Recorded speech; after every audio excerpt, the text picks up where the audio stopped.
అన్నదాత అన్నదాత మీ అన్నదాత, చెమటోడ్చి ఆహారాన్నందించే రైతన్నా, అనునిత్యం నీ కండదండగా నిలిచే నేస్తం ఎవరన్నా. అన్నదాత అన్నదాత మీ అన్నదాత.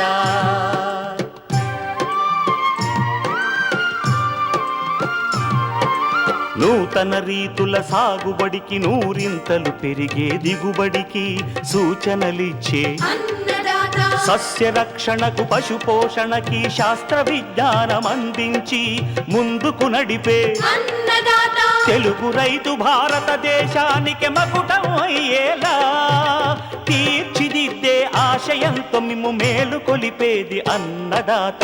అన్నదాత అన్నదాత మీ అన్నదాత. అన్నదాత అన్నదాత మీ అన్నదాత. అన్నదాత ప్రేక్షకులకు నమస్కారం. ఈనాటి ముఖ్యాంశాలు: బొప్పాయిలో వైరస్ తెగుళ్లు యాజమాన్యం, వైల్డ్ పక్షుల పెంపకం మెలకువలు,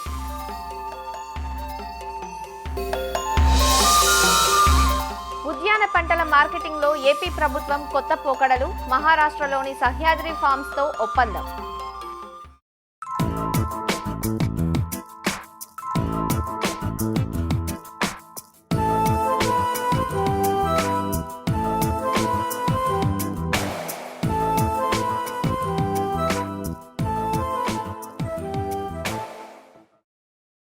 బొప్పాయిలో తైవాన్ రకం అందుబాటులోకి వచ్చాక తెలుగు రాష్ట్రాల్లో ఈ పంట సాగు వాణిజ్యపరంగా విస్తరించింది.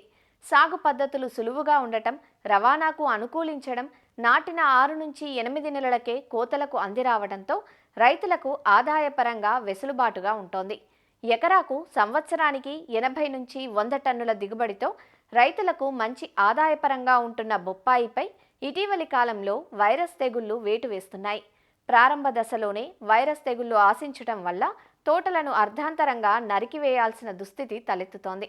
కనీసం పెట్టుబడి మందమైనా వెనక్కు రాక రైతులు నష్టాల పాలవుతున్నారు. బొప్పాయిని ఆశించే వైరస్ తెగుళ్లు, వాటి వ్యాప్తి, సమగ్ర నివారణ చర్యల గురించి ఇప్పుడు తెలుసుకుందాం.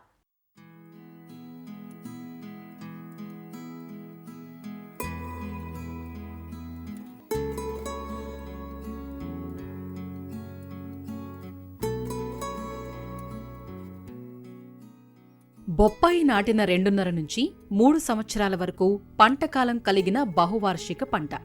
అయితే వైరస్ తెగుళ్లు ఈ పంటకు ప్రతిబంధకంగా మారడంతో నాటిన 1.5 తోటలను అర్ధాంతరంగా తొలగించాల్సిన దుస్థితి తలెత్తుతోంది.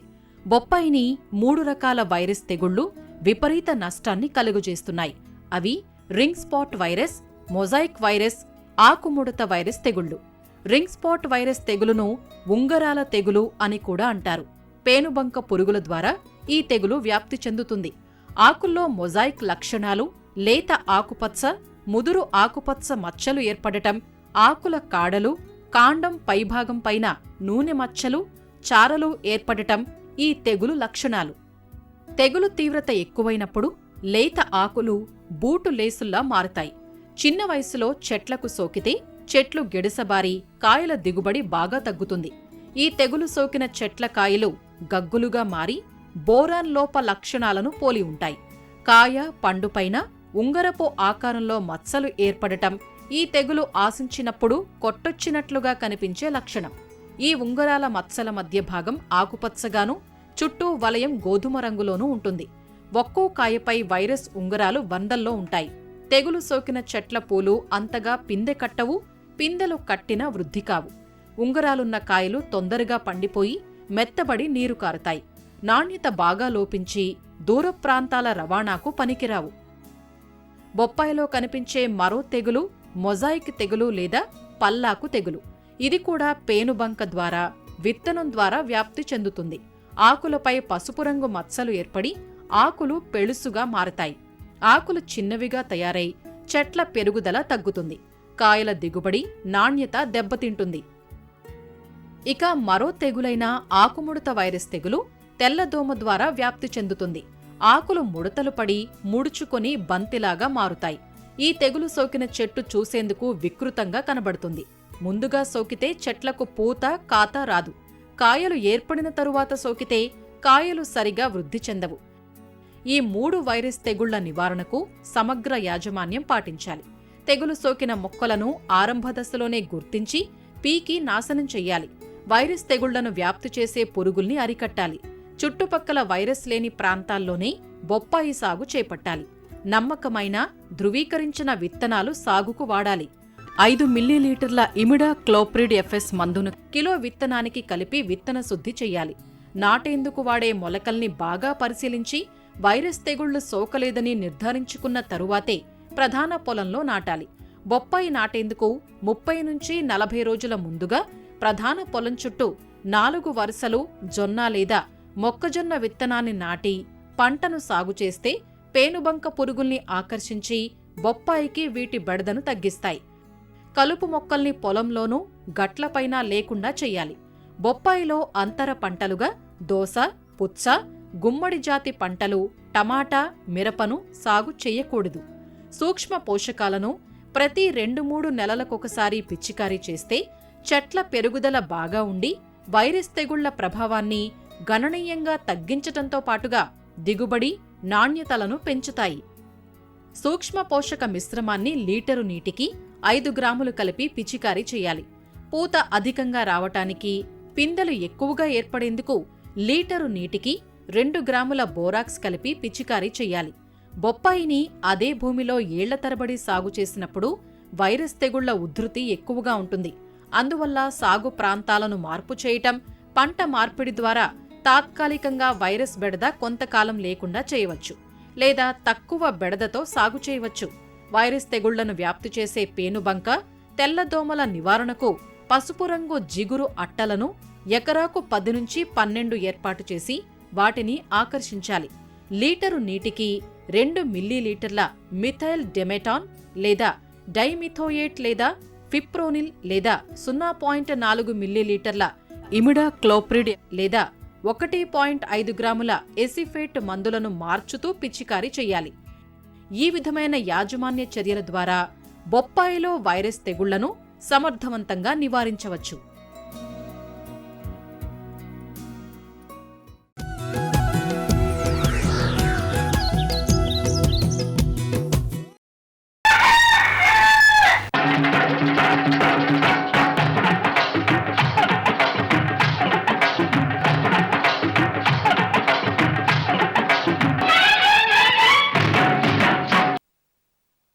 మాంసం కోసం పెంచే పక్షుల్లో కౌజు పిట్టలు కూడా ఒకటి. సాధారణంగా రైతులు ఫారం కోళ్లు, నాటుకోళ్లు, టర్కీ కోళ్లు, కౌజు పక్షులను మాంసం కోసం పెంచుతూ ఉంటారు. వీటిలో కౌజు పిట్టలు చాలా చిన్న పరిమాణంలో ఉంటాయి. అందువల్ల తక్కువ స్థలంలో వీటిని తేలిగ్గా పెంచుకునే అవకాశం ఉంది. ఒక బ్రాయిలర్ కోడిని పెంచే స్థలంలో 5-6 కౌజు పిట్టలను తక్కువ ఖర్చుతో పెంచుకోవచ్చు. వీటిని క్వైల్స్ అని, పరిగ పక్షులని, జపనీస్ పిట్టలని అంటారు. వీటి నుంచి సంవత్సరానికి 4 బ్యాచ్లు తీసుకోవచ్చు. అయితే రైతులు గుర్తుంచుకోవాల్సిందేమిటంటే వీటి మార్కెటింగ్. కౌజు మాంసానికి డిమాండ్ ఉండే దాబాలు, హోటళ్లతో ముందుగా మాట్లాడుకొని విక్రయించగలిగితే పెంపకం లాభసాటిగా ఉంటుంది. కౌజు పిట్టల పెంపకంలో మెలకువలు, ఆదాయ వ్యయాల గురించి రాజేంద్రనగర్లోని పివి నరసింహారావు వెటర్నరీ విశ్వవిద్యాలయం పౌల్ట్రీ సైన్స్ విభాగం assistant professor doctor T Srilatha నుంచి తెలుసుకుందాం. సో కోళ్ళ పెంపకం తో పాటుగా ఈ కంజు పిట్టలు అనేవి తక్కువ కాలంలో, తక్కువ పెట్టుబడితో, తక్కువ స్థలంలో పెంచబడే విధంగా ప్రాచుర్యం చెందింది. సో ఈ మధ్య కాలంలో చాలామంది రైతులు మరియు నిరుద్యోగ యువత వీటి పట్ల ఆసక్తి చూపిస్తూ ఉన్నారన్నమాట. ఈ కంజు పిట్టలు 6 నుంచి 7 వారాలలో గుడ్లు పెట్టడం ప్రారంభించి సంవత్సరానికి 280 నుంచి 300 గుడ్లు పెడతాయి. సో వీటి యొక్క గుడ్లు మచ్చలు కలిగి ఉండి కొన్ని తెల్లని రంగులో కూడా ఉంటాయి. ముఖ్యంగా ఈ కంజు పిట్టలని మాంసం కోసము పెంచుతున్నారు. ఈ ఒకరోజు ఉన్న క్వాయిల్ పిల్ల బరువు 7 నుంచి 9 గ్రాముల వరకు ఉంటుంది. మాంసం కోసం పెంచే కంజు పిట్టలు 5 వారాల వరకు 220 నుంచి 250 గ్రాముల బరువుకి చేరుకొని మార్కెటింగ్ చేయడానికి వీలుగా ఉంటుంది. అంటే ఎదిగిన కంజు పిట్టలు రోజుకు 25 నుంచి 30 గ్రాముల వరకు దానా తీసుకుంటాయి. ఈ విధంగా అవి 5 నుంచి 6 వారాల వరకు పెంచినప్పుడు మనకి 500 నుంచి 600 గ్రాముల వరకు దానా తీసుకుంటాయి. వీటి జీవన సామర్థ్యము మనకి 90%గా చెప్పవచ్చు. సో కంచుపిట్టలో కోళ్ళ పెంపకంతో కంపేర్ చేస్తే ఒక కోడిని పెంచే స్థలం లోపల మనము ఒక 8 నుంచి 10 కంచుపిట్టలని పెంచుకోవచ్చు. కంచుపిట్టల గృహవసతి కోళ్ళ గృహవసతి ఎలా ఉంటుందో కంచుపిట్టల గృహవసతి కూడా అలాగే ఉంటుంది. కాకపోతే ఈ కంచుపిట్టలు ఎగిరిపోకుండా ఉండడానికి మనం చుట్టూ కబూతర్ జాలి బిగించాల్సి ఉంటుంది. దీనివల్ల ఈ పక్షులు అనేవి ఎగిరిపోవు. ఒక చదరపు అడుగుల్లో మనము 5 నుంచి 6 కంచుపిట్టలని పెంచవచ్చు. ఒక 10 x 10 అడుగుల ఉన్న రూమ్ లోపల 500 కంచుపిట్టలని మనం పెంచడానికి వీలవుతుంది. మరియు ఇవి తక్కువ దానా తీసుకొని ఎక్కువ గుడ్లు పెడతాయి. ఈ కంచుపిట్టల గుడ్లు మరియు మాంసము రుచిగా ఉండి వీటిని వివిధ రకాలైన వంటకాల రూపంలో ఉపయోగిస్తూ ఉన్నారు. ఈ కంచుపిట్టలోని ప్రత్యుత్పత్తి కోసం ఉపయోగించినప్పుడు వీటిని మగ మరియు ఆడ నిష్పత్తి 1:3 నిష్పత్తి లోపల ఉంచాల్సి ఉంటుంది. తర్వాత వీటి సంపర్కాన్ని మొదలైన తర్వాత 4 రోజుల తర్వాత గుడ్లను సేకరించాల్సి ఉంటుంది. ఈ గుడ్లు కోడి గుడ్లతో పోల్చితే వీటి యొక్క షెల్ అనేది పల్చగా ఉంటుంది కాబట్టి వీటిని సేకరించేటప్పుడు జాగ్రత్తగా సేకరించాలి. మరియు వీటిని పొదిగించడానికి పొదుగుడు యంత్రాలు అంటే ఇంక్యుబేటర్స్ని యూజ్ చేయాల్సింది ఉంటుంది. ఇంక్యుబేటర్లో ఉంచినప్పుడు 15 రోజులు సెట్టర్లో మరియు 3 రోజులు హ్యాచర్లో ఉంచుతాము. సో దీనికి తగిన ఉష్ణోగ్రత మరియు ఆర్ద్రత అనేది మనము మెయింటైన్ చేయాల్సి ఉంటుంది. వీటిలోంచి పిల్ల బయటికి రావడానికి 18 రోజుల సమయం పడుతుంది. సో కోయల్ గుడ్లలోంచి వచ్చిన పిల్లలు చాలా సున్నితంగా ఉంటాయి. ఇవి బయట వాతావరణానికి తట్టుకోలేవు. ముఖ్యంగా చలికాలంలో ఈ చలిని అసలు తట్టుకోలేవు కాబట్టి వీటిలో బ్రూడింగ్ అనేది చాలా ముఖ్యమైనది. సో మొదట 3 వారాలు వీటికి డీప్ లిటర్ పద్ధతిలో మరియు బ్యాటరీ బ్రూడర్ పద్ధతిలో కూడా మనం బ్రూడింగ్ అనేది చేయవచ్చు. సో డీప్ లిటర్ పద్ధతిలో చేసినప్పుడు మామూలుగా మనము కోళ్ళల్లో ఎలా బ్రూడింగ్ చేస్తామో కాయిల్స్లో కూడా బ్రూడింగ్ అలాగే చేస్తాము. ఇక్కడ మనము వంకీలు తిరిగిన పేపర్లను కానీ లేకపోతే గోనె సంచులను కానీ లిటర్ పైన పరవాల్సి ఉంటుంది. సో దీనివల్ల పిల్లలు అనేవి జారిపోవు. సో మనం మొదటి వారము 37 డిగ్రీల సెంటీగ్రేడ్ ఉష్ణోగ్రత ఉండేటట్టు చూసుకోవాలి. సో ఇవి చిన్న పిల్లలుగా ఉన్నప్పుడు హెడ్లింగ్ అనేది జరుగుతుందన్నమాట. దీన్ని ఒకదానిపైన ఒకటి గుమ్మికూడి వీటి లోపల సఫోకేషన్ అయ్యి మరణాలు అయ్యే ఛాన్సెస్ ఎక్కువ ఉంటుంది. కాబట్టి ఒక బ్రూడర్ కింద 250 నుంచి 300 కోయల్ పిల్లల కంటే ఎక్కువ మనము వేయకూడదు. సో వీటితో పాటు మనం దానా తొట్లు కానివ్వండి, నీళ్ళ తొట్లు వాడినప్పుడు తొట్లలో గులకరాళ్ళు లాంటివి వేస్తే కోయల్ పిల్లలు దాంట్లో పడే అవకాశము ఉండదు. 3 వారాల వయసు తర్వాత ఈ మనము వీటి లోపల లింగభేదం అనేది చేయవచ్చు. మగ కోయల్ పక్షులలో మెడ కింద భాగంలో గోధుమ రంగులో ఈకలు ఉంటాయి. అదే ఆడ కోయల్ పక్షుల లోపల గోధుమ రంగు ఈకుల పైన మనకి నల్లటి మచ్చలు అనేవి కనిపిస్తూ ఉంటాయి. ఒకవేళ వీటిని 5 వారాల తర్వాత మనం గుడ్ల కోసం కనుక ఉపయోగిస్తే వీటిని గుడ్లు పెట్టే గృహానికి 6 వారాల తర్వాత మార్చాల్సి ఉంటుంది. సో 5 వారాల తర్వాత మాంసం కోసమే అయితే వీటిని మార్కెటింగ్ అనేది స్టార్ట్ చేసుకోవచ్చు. సో వీటికి సరైన దానా తొట్టి స్థలము మరియు నీటి తొట్టి స్థలం అనేది ఇవ్వాల్సి ఉంటుంది. జనరల్గా మనకి కోళ్ళల్లో ఉదయం సమయంలో గుడ్లు పెడతాయి. ఈ కంచుపిట్టల లోపల మధ్యాహ్నం సమయంలో గుడ్లు పెట్టడం అనేవి మొదలవుతుంది. మొదటి సంవత్సరం ప్రొడక్షన్ కంటే మనకి రెండవ సంవత్సరం ప్రొడక్షన్ తగ్గుతుంది కనుక రెండవ సంవత్సరము ఈ గుడ్లకు పెట్టడం కోసం ఉంచడము అంత ఎకనామికల్గా ఉండదు. సో మాంసం కోసం పెంచే కోయల్ పక్షుల కోసము మాంసం కోసము అభివృద్ధి పరిచిన పక్షులని ఉపయోగిస్తే మంచిది. జనరల్గా గ్రుడ్ల కోసం పెట్టే కంచుపిట్టలను మరియు మాంసం కోసం పెట్టే కంచుపిట్టల యొక్క యాజమాన్య పద్ధతి లోపల పెద్ద డిఫరెన్స్ అయితే ఏమీ ఉండదు. కానీ మనం పర్టికులర్గా మాంసం కోసమే ఒకవేళ ఉపయోగిస్తే మాంసం కోసం అభివృద్ధి చేసిన బ్రీడ్స్ని మనం యూజ్ చేసినప్పుడు మనకి రిజల్ట్స్ అనేవి బాగుంటుంది. వీటి పోషణ విషయానికి వస్తే కోళ్ళతో పోల్స్తే వీటి లోపల మనము మాంసకృతుల శాతం అనేది ఎక్కువ ఇవ్వాల్సి ఉంటుంది. మామూలుగా మనము వీటిని మాంసం కోసం పెంచినప్పుడు ప్రీ స్టార్టర్ రేషన్ ఇవ్వచ్చు. ఒకవేళ గ్రుడ్ల కోసం పెంచినట్టయితే లేయర్ దానా ఇవ్వాల్సిన అవసరం ఉంటుంది. సో వీటి లోపల కోళ్ళతో కంపేర్ చేస్తే వ్యాధులు అనేవి చాలా తక్కువ. ఫస్ట్ 2 వారాల లోపలనే మనము తగు జాగ్రత్తలు తీసుకోవాలి. సో బ్రూడింగ్ సరిగ్గా చేస్తే మనము ఎలాంటి వ్యాధుల బారిన పడకుండా వీటిని మనము పెంచవచ్చు. సో వీటిలో జనరల్గా మనకి ఎలాంటి టీకాలు వాడాల్సిన అవసరం లేదు. కానీ ఒకవేళ ఏదైనా అవసరం ఉంటే కొక్కర తెగులుకి సంబంధించిన టీకాలు వాడాల్సి ఉంటుంది. కంజుపిట్టల గ్రుడ్లని మనము కొన్ని పిక్లింగ్ అనే మెథడ్, అలాంటి మెథడ్స్ ద్వారా వాటిని ఊరగాయ పచ్చళ్ళు చేసుకొని నిల్వ చేసుకోవచ్చు. ఈ కంజుపిట్టల మాంసంతో రకరకాలైన వంటలు చేస్తారు. సో దాంట్లో తందూరి కాయల్ ప్రిపరేషన్ అనేది చాలా ప్రాచుర్యం పొందింది. సో ఈ కంజుపిట్టల మార్కెటింగ్ అనేది మనము కోళ్ళతో కంపేర్ చేసుకుంటే కోళ్ళల్లో మనకి ఆర్గనైజ్డ్ మార్కెటింగ్ ఎలా ఉంటుందో కంజుపిట్టల లోపల అలాంటి మార్కెటింగ్ లేదు. కంజుపిట్టల్ని లైవ్గా కానీ లేకపోతే డ్రెస్సింగ్ చేసి కానీ అమ్ముతూ ఉన్నారు. లైవ్గా రైతులు 40 నుంచి 45 రూపాయలు, డ్రెస్ చేసిన దాన్ని 50 నుంచి 60 రూపాయల చొప్పున వీటిని సేల్ చేస్తూ ఉన్నారు. సో మార్కెటింగ్ అనేది ప్రాపర్గా చూసుకోవాల్సి ఉంటుంది. డిఫరెంట్ డాబాస్తో కానీ రెస్టారెంట్స్తో టైఅప్ అవ్వడము.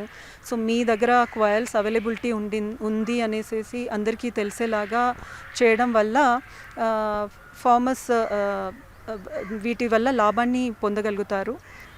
మనము 1000 కంజుపిట్టలని పెంచినట్టయితే వాటి లోపల చిక్ కాస్ట్ మనకి కంజుపిట్ట పిల్ల ధర 10 రూపాయల వరకు ఉంటుంది. వాటి యొక్క దానా కాస్ట్ అది 600 గ్రాముల వరకు దానా తీసుకుంటే మనకు దానా ఖర్చు ఒక 20 రూపాయల వరకు తీసుకోవచ్చు. ఇతరత్ర ఖర్చులు విద్యుత్ శక్తి మరియు మెడిసిన్స్ అలాంటివి తీసుకున్నట్టే 3 నుంచి 5 రూపాయల వరకు మనం పెట్టాల్సి ఉంటుంది. ఒక కంచు పక్షి పైన మనము 30 నుంచి 35 రూపాయల వరకు ఖర్చు అవుతుంది. సో రైతు కనీసం 40 రూపాయల నుంచి 45 రూపాయల వరకు వీటిని అతను సేల్ చేస్తే అతనికి తగిన ఆదాయం అనేది లభిస్తుంది. సో వీటిని బ్యాచ్ల వారీగా మనము మార్కెటింగ్ చేయడం వలన ప్రతి సంవత్సరం మనము 7 బ్యాచ్ల వరకు వీటిని మనము 7 బ్యాచ్ల వరకు తీయవచ్చు. మరి మార్కెటింగ్ అనేది చేయడానికి సులువుగా ఉంటుంది.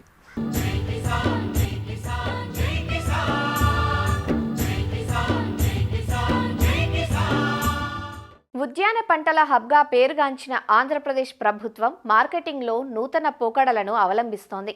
మహారాష్ట్రకు చెందిన సహ్యాద్రి ఫార్మ్స్తో కలిసి పనిచేసేందుకు సంకల్పించింది. సహ్యాద్రి ఫార్మ్స్ దేశంలోనే కాకుండా ప్రపంచవ్యాప్తంగా పలు దేశాలతో వాణిజ్యం నడుపుతోంది. కేవలం ముడి సరుకుగా కాకుండా ఉప ఉత్పత్తులు, విలువ ఆధారిత ఉత్పత్తులతో దూసుకుపోతోంది. మహారాష్ట్రతో పాటు ఇతర రాష్ట్రాల నుంచి ఉత్పత్తులను సమీకరించి అంతర్జాతీయ విపణిలో ముందుకు సాగుతోంది. ఇంతటి మార్కెటింగ్ అనుభవం ఉన్న సహ్యాద్రి ఫార్మ్స్తో ఒప్పందం కుదుర్చుకొని ఉద్యాన రైతులకు చేరువ కాబోతోంది ఆంధ్రప్రదేశ్ ప్రభుత్వం. ఆంధ్రప్రదేశ్ రాష్ట్రం పలు రకాల ఉద్యాన పంటలకు ఖిల్లాగా ఉంది. మామిడి, అరటి, బత్తాయి తదితర పంటలకు ఈ రాష్ట్రం చిరునామా. అయితే ఇక్కడి రైతులు ఆయా పంటలను నేరుగా విక్రయిస్తున్న క్రమంలో పలుమార్లు కోతానంతర నష్టాల వల్ల ఇబ్బంది పడుతున్నారు. ఈ నేపథ్యంలో మార్కెటింగ్లో పట్టు సాధించిన సహ్యాద్రి ఫార్మ్స్ సంస్థతో కలిసి పనిచేస్తే రైతుల తలసరి ఆదాయాన్ని పెంపొందించే అవకాశం ఉంటుందని ఏపీ ప్రభుత్వం సంకల్పించింది. దేశంలో ఎఫ్పీఓ విధానంలో మహారాష్ట్రలోని నాసిక్కు చెందిన సహ్యాద్రి ఫార్మ్స్ విజయవంతంగా సాగుతోంది. రైతులు రైతు ఉత్పత్తి సంఘాలుగా ఏర్పడి తాము పండించిన ఉత్పత్తులకు విలువ జోడించి మార్కెటింగ్ చేస్తున్నారు. దీంతో అక్కడి రైతులు మంచి లాభాలు ఆర్జిస్తున్నారు. ఇటీవల ఆ సంస్థ ప్రతినిధులు ఆంధ్రప్రదేశ్ రాష్ట్రంలో సందర్శించి క్షేత్రస్థాయి పరిస్థితులను పరిశీలించారు. రానున్న కాలంలో ఆ సంస్థతో కార్యకలాపాలు కొనసాగించే యోచనలో ఉన్నామని ఉద్యాన శాఖ సంచాలకులు డాక్టర్ శ్రీనివాసులు చెబుతున్నారు. సో ఎఫ్పీఓ మూమెంట్లో మన ఎంటైర్ కంట్రీ లెవెల్లో ఒక రకంగా సహ్యాద్రి ఏదో మహారాష్ట్రలో ఉందో దాన్ని మనము ఒక మోడల్గా చూస్తాము. సో వారితో మనం ఆంధ్రప్రదేశ్ ప్రభుత్వము ఒక అవగాహనకి వచ్చాము. మొదటగా ఆ యొక్క ఎఫ్పీఓ సంబంధించి సహ్యాద్రికి సంబంధించిన మెయిన్ హెడ్, అదేవిధంగా వాళ్ళ టీమ్ ఆఫ్ మెంబర్స్ మనకు కుప్పం ప్రాంతంలో పర్యటించారు. పర్యటించిన మీదట అక్కడ ఉన్న అగ్రో క్లైమాటిక్ కండిషన్స్, అక్కడ వస్తున్న మన హార్టికల్చర్ క్రాప్స్, అక్కడ ఉన్న మన యొక్క పోస్ట్ హార్వెస్ట్ మెకానిజం, ఇవన్నీ కూడా వాళ్ళు పరిశీలించడం జరిగింది. తర్వాత మనకు ఇక్కడ విజయవాడలో మనకు బాపట్ల కొన్ని నర్సరీస్ కూడా పరిశీలించడం జరిగింది. తదుపరి మనతో వారితో మీటింగ్లో కూర్చొని ఆపర్చునిటీస్ హార్టికల్చర్ సంబంధించి ఆంధ్రప్రదేశ్ ప్రభుత్వానికి స్ట్రెంగ్త్స్ ఏమున్నాయి, ఇంకా చేయవలసిన ఏరియా ఏమనేది ఆల్రెడీ మనం ఐడెంటిఫై చేసి ఉన్నాం. సో దానిలో చేయవలసిన పర్టికులర్గా పోస్ట్ హార్వెస్ట్ అండ్ ఎక్స్పోర్ట్స్లో మనం కొద్దిగా ఇంప్రూవ్ చేసుకోవాల్సిన అవసరం చాలా ఉంది.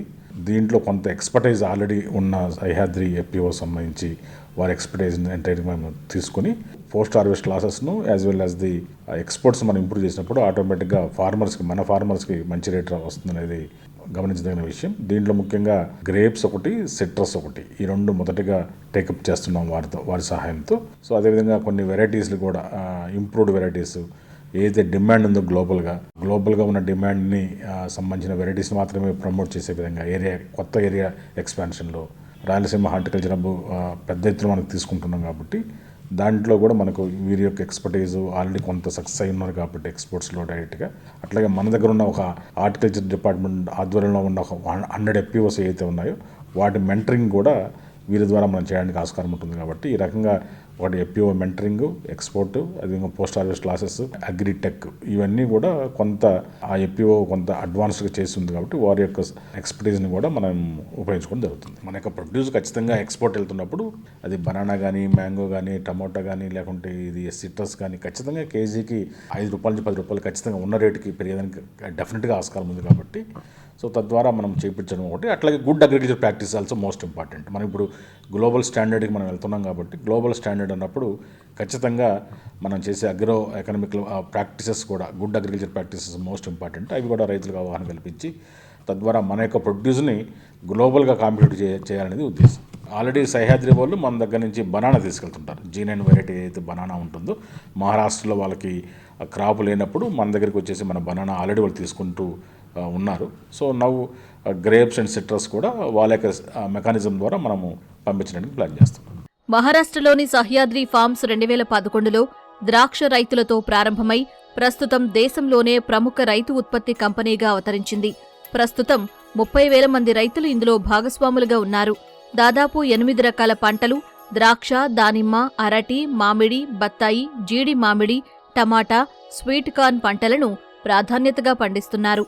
పంట కోత అనంతర నిర్వహణ, మార్కెటింగ్, రిటైల్ మరియు సాంకేతిక పరిజ్ఞానాన్ని రైతులకు అందిస్తూ అంతర్జాతీయ స్థాయిలో 40కి పైగా దేశాలకు ఎగుమతి చేస్తూ 200 కంటే ఎక్కువ అంతర్జాతీయ వినియోగదారులతో అనుసంధానమై ఉంది.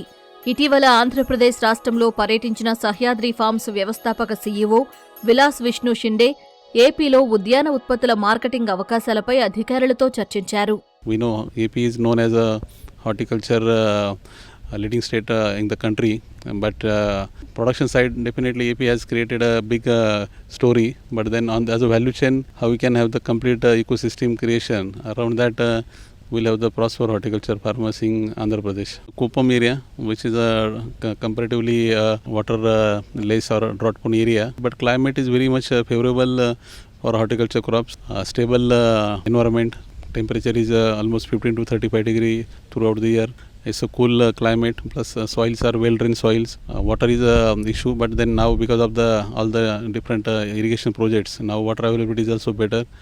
So I think it's an ideal situation in Rayalaseema area for horticulture crops. And already mango is grown in Chittoor in a big way, and also other horticulture crops, vegetables are growing around Kuppam in a big way. But then the missing part is the value chain part, and farmers are dependent on the traders or other external processors for handling their product. So I think that's a missing link. If that will complete, so I think definitely there is a huge opportunity in that area. Obviously overall Andhra Pradesh total all the different districts they are having a favorable situation for horticulture. If we shift from rice to horticulture crops, income potential per acre is definitely much better. We'll create only because of the value chain approach. So that only need to explore here. అంతర్జాతీయ విపణిలోకి మన ఉత్పత్తులను ఎగుమతి చేస్తే మెరుగైన ధరలు లభించి రైతులు లాభపడే అవకాశం ఉంది. అయితే ఎగుమతులకు తగ్గట్లుగా నాణ్యతా ప్రమాణాలను తప్పనిసరిగా పాటించాల్సిన అవసరం ఉంటుంది. మరిన్ని విభిన్న అంశాలతో రేపటి అన్నదాతలో మళ్ళీ కలుసుకుందాం. నమస్కారం. అన్నదాతలు తమ సందేహాలు సమస్యలను 1800 425 4085 టోల్ ఫ్రీ నెంబర్లో ఉదయం 10 గంటల నుంచి 11 గంటల మధ్య పని దినాలలో సంప్రదించగలరు. ఈ కార్యక్రమాన్ని యూట్యూబ్లో www.youtube.com/annadaata ETV లింక్ ద్వారా వీక్షించవచ్చు.